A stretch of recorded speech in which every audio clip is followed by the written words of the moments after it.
What counts is how successful you are. What counts is how much money you make.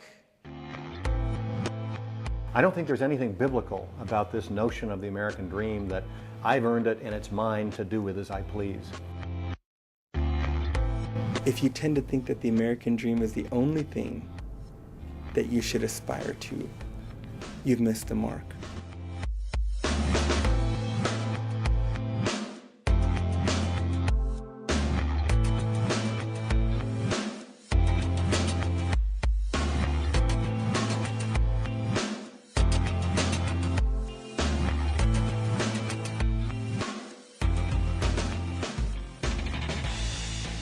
You know, the American dream sometimes goes like this. In America, if you work hard and you earn something, you can be successful, and everything you've earned is yours to do with as you please.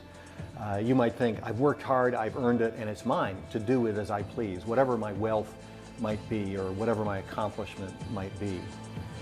And that sounds like a great thing. Isn't it a great thing that people in America have that opportunity? They have that opportunity to work hard and be productive and earn things and create wealth. I mean, that is really a blessing.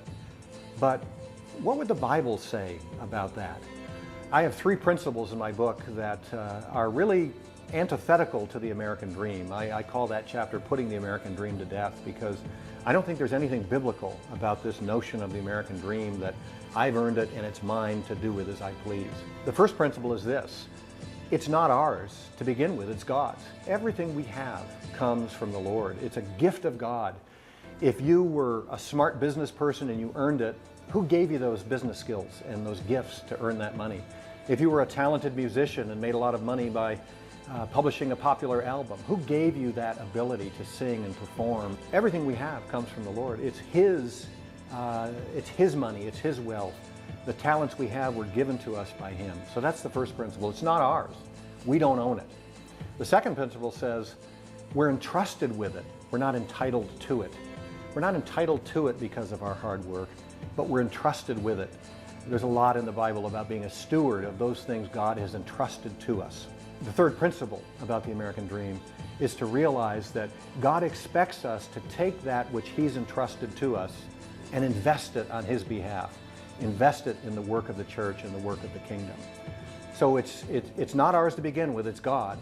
He's entrusted us with it. We're not entitled to it. And He wants us to invest it in His kingdom work. Those 3 principles will keep us on the right side of the American dream. You know, as an American, I've seen the American dream, but I've also had an opportunity to see the world's nightmare. All that matters is how beautiful you are, how perfect your body is.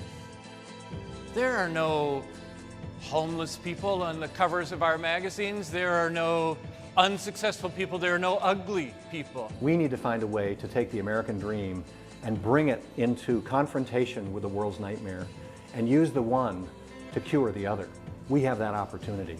When we get caught up only in the American dream, or when the American dream is disproportionate, out of priority, it can go bad. But if it's in alignment, under Christ, submitted to Christ, who may tell you to pitch it all aside and go do something else, in which case you'll have to if you follow in Christ. But if it's in proper alignment, it's good.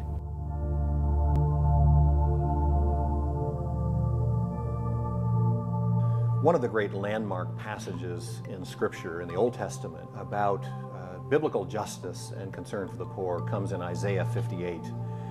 And here we have a picture of the people of Israel, the nation of Israel. They'd been conquered by Assyria. They were desperately trying to go through the motions to win God's favor back on the nation of Israel. And they were doing the kinds of things that you and I do, going to church, reading their scriptures, going through the motions. In this particular passage, they were fasting. They were fasting and praying out to God that God would rescue them from their plight. And God got angry with them for their fasting. In fact, He said, I won't even listen to your prayers. That's how angry I am at you. I won't even listen to your prayers. And they couldn't understand it because they were saying, but Lord, we're fasting. We're going to temple. We're doing the sacrifices. We're doing all of these things that you've called us to do. Why are you angry? Why won't you listen to us? And you see, the Lord had a different idea. The question, what does God expect of us? He was quite clear in this passage in Isaiah what he expected, and it was a lot more than going to temple and fasting and wearing sackcloth and ashes and going through the motions. You know, there's another obscure verse in the book of Ezekiel that talks about Sodom and Gomorrah. What was the sin of Sodom and Gomorrah? And we think that their sin that caused God's judgment to fall on them, we think their sin was the sexual perversion and immorality. But he says, you were arrogant and overfed, and you neglected the poor. That was the sin of Sodom, he said. They were arrogant, overfed, and they neglected the poor. Wow. That's how important compassion, justice, and concern for the poor are to the Lord.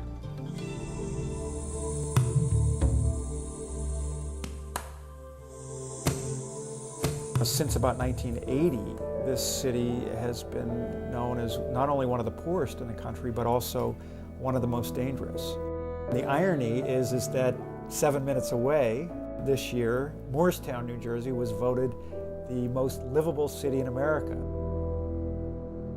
So you have America's most dangerous city, Camden, and America's most livable city within 7 minutes of each other. How does that exist? I'd never seen poverty like this. It was mind-boggling.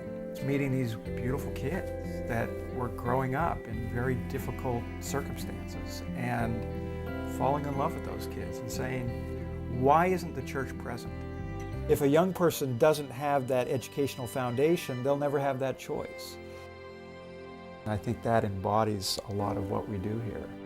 We try to be about the business of doing justice, not just talking about justice or taking a stand for justice, but be doers of justice and lovers of mercy, and then walk with an attentiveness and a humility. You know, one of the reactions I often get from people is they come up to me and say, you know, I'm just one person. How can I possibly make a difference with these problems that seem so massive and overwhelming, global poverty and injustice? I had to learn a very important lesson about that a few years ago. I was the speaker, the closing speaker at a big fundraising banquet for World Vision about HIV and AIDS in New York City. And as the closing speaker, I got up and I gave this, what I thought to be a stirring speech about HIV and AIDS and the need for us to respond in faith and reach out to help these orphan children and these widows and these families that had been decimated by AIDS. So I gave the speech, and the idea was, at everyone's place setting at that dinner was a photograph of a child in Zambia that needed to be sponsored because they lived in a high incidence AIDS community. They might have been orphaned, and they needed our help. So the point of my speech was to tell people about the crisis, but to ask people to respond. So I gave this call to respond, to take that child, fill out the card, and sponsor that child at your place setting. And you know, thinking I'd done a pretty good job, I sat down and I bowed my head in prayer, and as the music played, people were supposed to fill out the cards and sponsor the child. But my prayer was interrupted by my better half here, who used her sharp elbow in a way to teach me a bit of a lesson. Well, it occurred to me that as we sat at the table, there were child sponsorship folders in front of our place setting as well, and if everyone else was as stirred as much as I was to sponsor a child, I thought we better fill out that form. So I went back to my prayer, very spiritual. And I poked him again. It struck me that if we were going to encourage other people to sponsor a child, we better do it as well. And these were particularly compelling little boys. So the second time, in addition to the elbow, I got the look, which all of you men understand. And when I see that look, I know that I need to get with the program. And I didn't think much of it because Renee in our family is the one that writes letters to our sponsored kids, and you know, she'll every now and then write a letter up and send it off with some stickers or some things, maybe some crayons or things that the kids can play with. And so I didn't think much of it. I grudgingly made the decision to sponsor until about 2 years later, when I had an opportunity to travel to Zambia on a filming trip. I almost had to be reminded that I had these two sponsored boys in Zambia, shame on me. But that day, we arrived in their community in Zambia, and their grandmother, Mary Bwalia, saw me coming from a distance and literally ran across the field, this woman in her 70s probably, and she literally bowed down onto the ground holding my hands, just saying, "Thank you, thank you, thank you." And I'll never forget the words that Mary Bwalia said to me. She said, "If I had had wings, I would have flown to the airport to greet you. I knew that when I heard that American Family sponsored Morgan and Jackson, that you had replaced the parents that they had lost." And I was just so devastated to realize that she saw this as I was the person that saved the lives of her grandchildren. And as I heard their story that day, I realized that Morgan and Jackson and their two siblings had lost both of their parents to AIDS. That left them with their grandmother, who was also poor. And Mary Bwalia could not support the four children, and they were falling deeper and deeper into poverty and hunger. And it was only the sponsorship, that decision I made that night at the banquet, that had literally saved their lives. And so for people that say to me, "I'm too small to make a difference," I say, think again.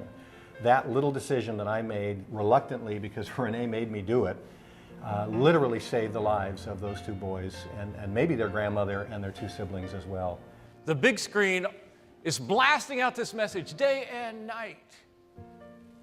In the lower right-hand corner, a man named Jesus appeared, and he said, as if in sign language, "It's a lie.